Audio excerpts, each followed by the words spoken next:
A packed conference hall in Kragana. The air was heavy with tension. Diplomats shifted uncomfortably in their seats. At the center of it all stood a young man in military fatigues. Captain Ibrahim Traoré, Burkina Faso's revolutionary leader. His eyes burned with quiet intensity as he faced a room full of skeptics and mockers. The cameras were rolling. The world was watching. And then, in that very room, a foreign leader made a grave mistake. He dismissed Burkina Faso as irrelevant, called its people backward, and even questioned whether this young captain deserved to stand among real leaders. What would he do? Would he stay silent? Would he walk away? Would he accept humiliation? Stay with me, because what Captain Ibrahim Traoré said next didn't just silence his critics. It changed the entire conversation about Africa's future. Forever. The West African Economic Summit had been buzzing with the usual diplomatic pleasantries when Captain Traoré entered the Grand Conference Hall. At only 35 years old, he was by far the youngest leader present. His simple military uniform stood in stark contrast to the expensive suits around him. The whispers started immediately. Who invited the boy soldier? What does Burkina Faso even contribute here? This is what happens when we let coup leaders sit among real presidents. Traoré took his seat, placed strategically toward the back, a subtle reminder of where the international community believed his small, landlocked nation belonged. He sat quietly, listening as leader after leader spoke of economic partnerships, foreign investments, and regional cooperation. Then came the moment that would change everything. President Marcel Dubois, of a powerful European-allied West African nation, stepped to the podium. Known for his flashy lifestyle, his ties to former colonial powers, and his condescending view of unstable neighbors, Dubois smirked as he began. "Ladies and gentlemen," he said, "we must be careful about who we invite to these important discussions. Some nations," his gaze fixed on Traoré, "are more concerned with playing revolutionary games than building real economies. Some leaders think military fatigues make them freedom fighters, when in truth, they are only children pretending to handle adult responsibilities." The room erupted in murmurs. Some delegates looked away. Others leaned forward, eager for the young captain's humiliation. Traoré's jaw tightened, but his face remained calm. His hands on the table did not clench. But his eyes, something had changed in them. A fire. Dubois pressed on. Burkina Faso talks of sovereignty, yet its people cannot even afford bread. They speak of independence, yet depend entirely on aid. And their so-called leader wants us to take him seriously? He has never even managed an economy. The insults kept coming, sharper with each sentence. This was no mere critique. It was a public attempt to humiliate Traoré before the entire continent's leadership. Dubois finally ended, returning to his seat as his allies offered scattered applause. The moderator turned toward the young captain. "Captain Traoré, would you like to respond to President Dubois's remarks?" The hall fell silent. Traoré rose slowly, deliberately. The air thickened. You could hear the faint hiss of the air conditioning, the shuffle of papers, the coughs of nervous diplomats who suddenly realized history was about to unfold. With measured steps, he walked to the podium. He adjusted the microphone, not out of nervousness, but with the precision of someone who knew exactly what he was about to deliver. His eyes swept across the hall, locking briefly with each delegate, and finally with Dubois, who leaned back smugly in his chair. "Thank you for those illuminating comments, President Dubois," Traoré began. His voice was calm, but carried a sharp edge that drew every ear closer. The pause stretched. In that silence, everyone knew this would either be a collapse or a masterstroke. The cameras zoomed in, capturing the quiet confidence etched across his face. Nobody was ready for what he would do next. Dubois still smiled, sure of his victory. His allies nodded. Neutral delegates watched as if attending a gladiatorial duel. Here stood a young soldier from one of the world's poorest countries, surrounded by seasoned presidents with decades of experience, backed by billions in foreign support, and reinforced by colonial legacies. The weight pressing on him was immense, not just from this hall, but from millions of Burkinabe back home who had placed their trust in him. "You know, President Dubois," Traoré began, his voice steady, "when I was growing up in Bondaki, my grandmother told me a story about two trees." Some delegates exchanged smirks. Folklore? Was this his defense? Dubois chuckled openly. "Oh, please, Captain. We are here for serious diplomacy, not bedtime tales from your grandmother." But Traoré did not flinch. His resolve only deepened. "She spoke of two trees," he continued. One grew tall by sucking the life from all the plants around it. The other grew strong by nourishing the entire forest. The first tree looked impressive from a distance, but its roots were shallow. The second tree appeared modest, but its roots ran deep and connected everything. The room's laughter quieted. The mocking smiles faded. Some delegates had stopped their side conversations. They were listening. President Du Bois speaks of maturity and responsible governance, Traore pressed on, his voice gaining strength. Let me tell you about maturity. Let me tell you about responsibility. Behind him, on the great screen usually reserved for trade charts, images suddenly appeared. A sympathetic delegation had taken the risk. Pictures of Burkina Faso's progress flashed. New schools, vocational training centers, clean water systems, communities celebrating independence. Du Bois shifted uncomfortably. You call us children with adult responsibilities, Traore said, his eyes locked on Du Bois. But what kind of adult leader allows foreign companies to mine his country's gold while his own people starve? What kind of responsible governance allows foreign military bases on sovereign soil, yet dares to speak of independence? The murmurs changed. Amusement turned into unease. Several leaders looked down at their notes, avoiding his gaze. You mock our economy, but we have reduced foreign dependency by 40% in just 2 years. You say we depend on aid, yet we've expanded food production and created more jobs for our youth than your nation has in a decade. A delegate from Chad nodded. The Malian representative scribbled notes. Even European observers leaned forward. Then Traore lowered his voice to a near whisper. The room strained to catch every word. You want to know the difference between us, President Du Bois? When your people are hungry, you blame the weather. You blame the global economy. You blame everyone except yourself. But when my people are hungry, I cannot sleep until a solution is found. When your young people flee abroad, you call it brain drain and shrug. When ours consider leaving, we create reasons for them to stay. The silence was absolute. Even Du Bois's smirk had vanished. You say we contribute nothing to regional stability, Traore said, his tone now like thunder. But when terrorists attacked the school in Dori, it wasn't your army that responded. It was our young fighters who saved those children. When the food crisis struck the Sahel, it wasn't your mature governance that sent grain to neighbors. It was Burkina Faso, sharing what little we had. Heads were nodding now. Respect was replacing skepticism. And then, Traore did something no one expected. Something revolutionary. Instead of escalating the verbal battle, instead of matching insult for insult, he chose a path no one foresaw. He stepped back from the podium. For a moment, everyone thought he was leaving, conceding. Du Bois's smirk began to creep back. But what Ibrahim Traoré did next stunned the entire room. Then, Traore did something no one expected. He walked directly toward President Du Bois's table and extended his hand. The hall froze. Cameras zoomed in. The contrast was striking. The older, expensively dressed president staring up in confusion at the young captain in simple military fatigues.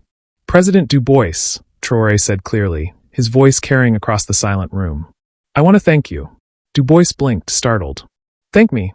Yes, Traore replied, his hand still outstretched.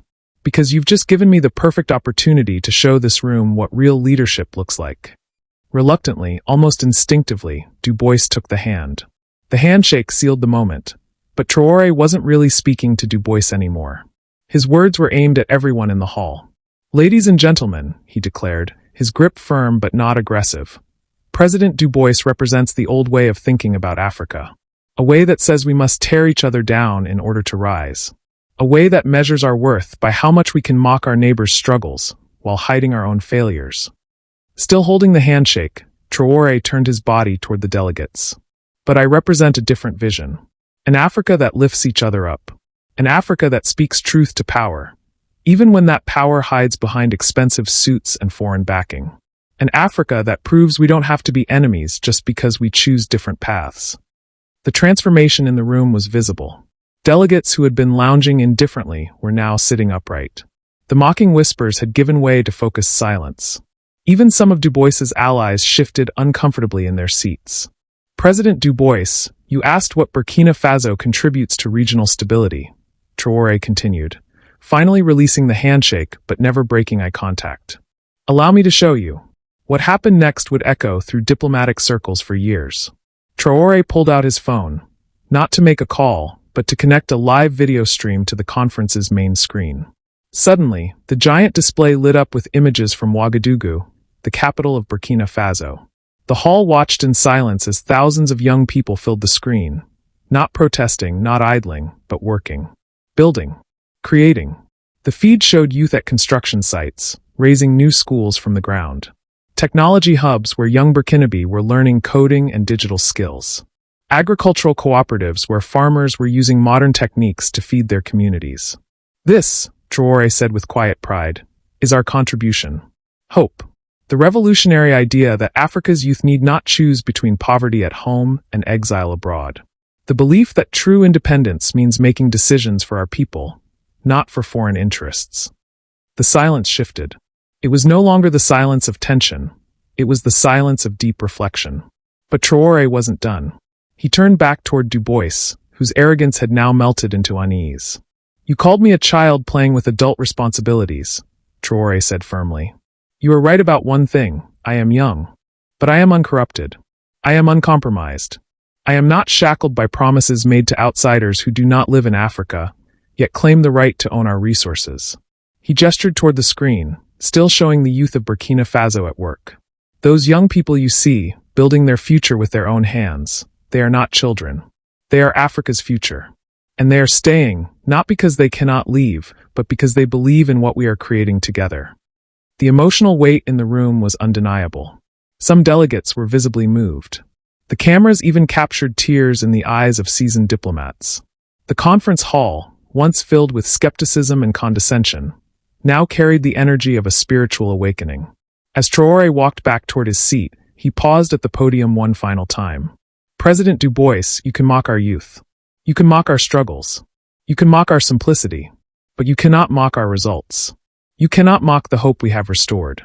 And you cannot mock the truth that while others talk about what's impossible, we are already making the impossible happen." And then history unfolded. As Traore sat down, the room erupted in something unprecedented. Delegates began to stand, one by one, then in waves. It started with the delegate from Chad, a young woman who had been taking notes intently. She rose, then began to clap. Within seconds, the entire hall followed. The ovation was not the polite applause of protocol. It was raw, sustained, and genuine.